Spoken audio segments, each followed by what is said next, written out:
태백산맥의 핀 꽃과 여인들. 조정래 태백산맥. 조정래의 태백산맥은 1986년 첫 단행본이 나온 이후 분단문학의 상징으로 자리잡은 한국 현대문학의 대표작이다.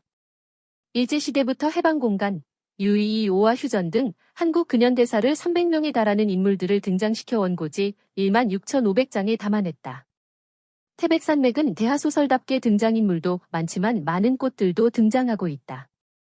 특히 작가가 상권에서 외서댁의 생각을 빌려 거의 한 페이지에 걸쳐 10여 가지 꽃들에 대한 단상을 밝혀놓은 부분이 압권이다.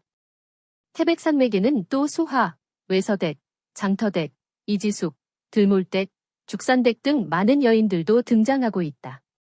태백산맥에 나오는 여인들을 꽃과 연결시켜보면 어떨까? 소하를 꽃에 비유하면 무슨 꽃일까? 태백산맥의 여주인공이 누구인지에 대해 의견이 분분하지만 나는 단연 소하라고 생각한다. 소하는 태백산맥 도입부에서 독자들의 흥미를 끌어내는데 결정적인 역할을 한다. 소하는 생김은 꽃 같고 마음은 어머니 같은 여자다. 많은 남자들이 이상적으로 생각하는 여성상이다.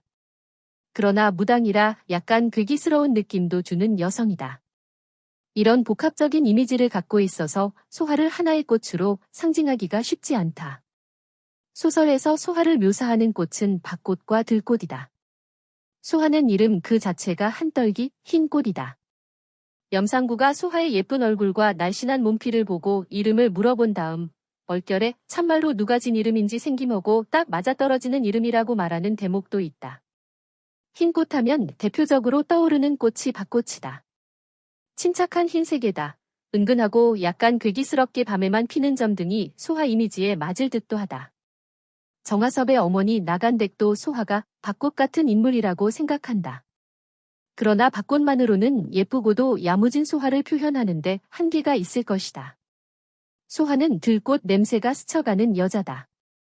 정하섭은 소하를 만날 때마다 들꽃 냄새를 맡는다. 이름을 알 수 없는 들꽃의 향기가 코끝을 스치는 것이다.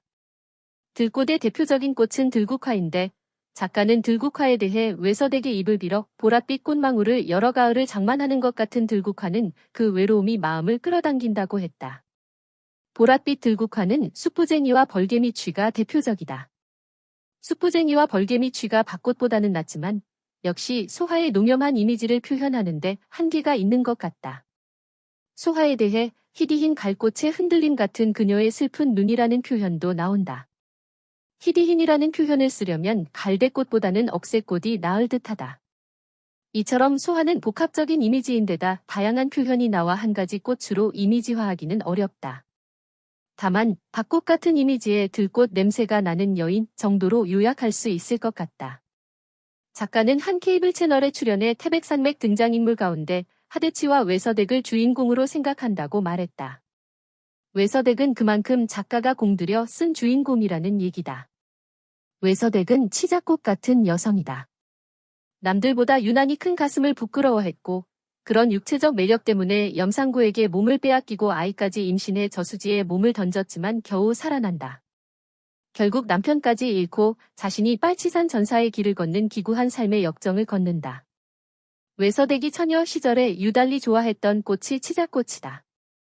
친정집에 쌀을 얻으러 가서도 친정집 부엌문 옆에 탐스럽게 걸려있는 황홍색 치자, 묶음을 가져올 정도로 치자꽃을 좋아했다. 치자꽃은 열매로 노란색 염색을 드리는 꽃이다. 작가는 흰 치자꽃을 어찌 보면 소복한 청산 같은 꽃이라며 그런 춥고 외로운 느낌의 꽃에서 어떻게 황홍색 물감이 풀리는 열매가 맺히는지 모를 일이라고 표현했다. 치자꽃은 향기가 아주 진하다는 점에서 소설 초반 외서댁의 색이 뚝뚝 떨어지는 이미지와 잘 맞아떨어지는 것 같다. 소설에서 하대치의 파트너로 나오는 장터댁은 어떤 꽃에 비유할 수 있을까? 장터댁은 활짝활짝 웃으며 간드러지는 꽃으로 하대치와 하룻밤에 6번 하고도 도구때가 시긴 시우마는이라고 아쉬워하는 과부다. 이런 장터댁을 접시꽃이라고 비유하면 어떨까? 접시꽃은 생명력이 강해서 어디에 심어도 잘 자라고 자극적으로 붉게 활짝 벌어진 꽃잎은 섹시한 이미지를 주는 꽃이다. 장터댁은 하대치가 나비가 꽃 보고 내려앉으려고 허는 건니사 하늘이 정원 이치라고 유혹하자 나비도 나비 같아야 하고 꽃도 꽃 같아야 그런 문자가 어울리제라고 받아치는 등 입담도 아주 걸쭉하다. 하대치와 장터댁의 입담은 마치 노무현 대통령이 고건 총리를 지명하면서 말한 몽돌과 받침대처럼 착착 맞아 들어간다. 이지숙은 소설에서 유일한 지식인 여성이다. 국민학교 교사로 부상당한 안창민을 치료해준 사건 때문에 붙잡히면서 교직을 떠난다. 인공치하에서는 여맹위원장으로 활동했고 국군에 의해 밀린 후에도 빨치산 투쟁을 벌인다. 이지숙은 예쁘다고 할 수 없는 인물이지만 영리하고 강단 있게 생긴 얼굴에 윤기 있게 빛나는 큰 눈이 인상적인 여성이다. 의지력이 강하고 냉철하다. 소설을 읽으면서 나는 이지숙에게서 수선화를 떠올렸다. 수선화는 흰색과 노란색이 조화를 이루어 깔끔하고 꽃 한가운데 컵 모양의 덧꽃 뿌리가 달려있는 것이 이지적인 느낌을 주는 꽃이다. 작가는 꽃에 대한 평에서 연보랏빛 수선화는 꽃 모양도 특이하고 곧게 뻗은 진초록 잎새도 정갈해서 좋았지만 너무 연약해 빨리 지는 것이 아쉬웠고 라고 쓰고 있다. 수선화는 보통 흰색과 노란색으로 피기 때문에 연보랏빛 수선화라는 표현은 작가의 실수인 것 같다. 하대치의 아내 들몰댁은 맨드라미에 가깝다. 들몰댁의 집 창독대 옆에는 붉은 벼대 맨드라미가 집을 지키고 있다. 들몰댁은 미륵볼 현신인 듯 편안한 느낌을 주는 얼굴로 지칠 줄 모르는 부지런을 갖고 있는 여자였는데 남편이 오래 집을 비우자 질기고 억세진 여자다. 맨드라미는 한 번 심거나 씨를 뿌리면 따로 돌보지 않아도 해마다 피는 억센 꽃이다. 작가는 장달게 붉은 벼들 빼박은 맨드라미는 친근한 꽃이었지만 계절이 바뀌어도 시들거나 변할 줄을 모르는 꽃이라고 했다. 죽산댁은 빨치산 대장 염상진의 아내로 몸피가 큰 여자다. 남편 염상진을 지긋지긋해하면서도 자식들을 위해 억척스럽게 살아간다. 생활력이 강하고 자식들에 대한 애정이 깊어 염상진이 벌교를 장악했을 때도 훗날을 염려해 적극적인 행동을 하지 않을 만큼 사려 깊은 여성이다.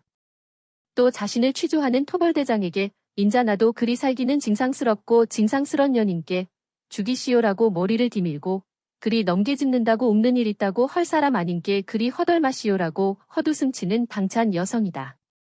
소설을 읽으면서 엉겅퀴 이미지가 떠올랐다.